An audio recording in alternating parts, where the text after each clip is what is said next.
പ്രേമിക്കുമ്പോൾ നന്മയല്ലേ കാണത്തുള്ളൂ. എന്തൊക്കെ പറഞ്ഞു നീ ഓടി ഓടുന്നു, എന്റെ ചേട്ടൻ ഭയങ്കര ഗ്ലാമറാണ്, ചേട്ടന്റെ സംസാരം രസം, അതേ പറയത്തുള്ളൂ. ജീവിച്ചുടങ്ങുമ്പോഴാണ് കുറ്റം കാണത്തുള്ളൂ. എന്റെ കല്യാണം ആലോചിച്ചപ്പോൾ വൈഫിനോട് പറഞ്ഞ കാര്യം ഇത്. നീ ഇപ്പം ഞാൻ ഇങ്ങനെ ഓടി ഇറക്കുന്ന ആളാ, 50-ാം വയസ്സ് ചിലപ്പോൾ ഞാൻ വീൽ ചെയറിലായിരിക്കും, ചിലപ്പോൾ കാലൊന്നും വെക്കാൻ പറ്റുന്ന എനിക്ക് ഉറപ്പൊന്നുമില്ല. ആ സമയം എന്നെ സ്വീകരിക്കാൻ തയ്യാറാണോ? എനിക്കത്തെ ആലോചിച്ചിട്ട് എന്നാ നമുക്ക് കല്യാണം കഴിച്ചാലോ എന്ന തീരുമാനം വന്നത്. ഇതേ സാധനത്തിന്റെ കരിയറിൽ എക്സ്പീരിയൻഷ്യൽ ലേണിംഗ് എന്ന് പറയും.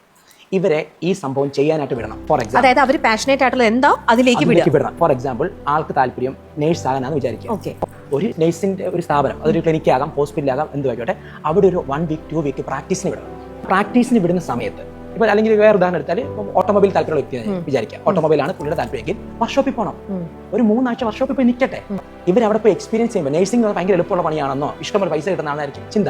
ഓട്ടോമൊബൈൽ എന്ന് പറഞ്ഞാൽ നല്ല സുഖമുള്ള പരിപാടിയാണ്. അവിടെ പോയിട്ട് ചൂടറിയണം, ബുദ്ധിമുട്ടറിയണം, മണം അറിയണം. ഇതൊക്കെ അറിഞ്ഞിട്ട് ഇത് അനുഭവിക്കുമ്പോൾ അയ്യോ ഇതെന്റെ പരിപാടി അല്ല കേട്ടോ എന്നാണ് തീരുമാനം വരുന്നെങ്കിൽ അത് മാറിയേക്കാം. ഇനി അതല്ല, അത് ഓക്കെ ആണെങ്കിൽ, ഈ ഒരു മോശം കണ്ടീഷനും എനിക്ക് സ്വീകരിക്കാൻ പറ്റുമെന്നുണ്ടെങ്കിൽ പിന്നെ ബാക്കി എന്തും ഓക്കെയാണ്. ആ ചെയ്യാൻ പോകുന്ന ജോലിയുടെ എക്സ്ട്രീം ആയിട്ടുള്ള മോശാവസ്ഥയാണ് തിരിച്ചറിയുന്നത്. എന്നിട്ട് വേണം ഡിസിഷനിലേക്ക് പോകാൻ. കല്യാണത്തിന് ഇതേ ഭാഗം തന്നെ കേട്ടോ. അതായത് സ്നേഹിക്കുന്ന ആളില്ലേ, ഈ പുള്ളിയായിട്ട് ജീവിക്കാൻ പോകുമ്പോൾ ഏറ്റവും എക്സ്ട്രീം സംഭവിക്കാൻ പോകുന്നതാ നോക്കുക. അത് ഓക്കെയാണ്, പിന്നെ ജീവിക്കാൻ പാടില്ല.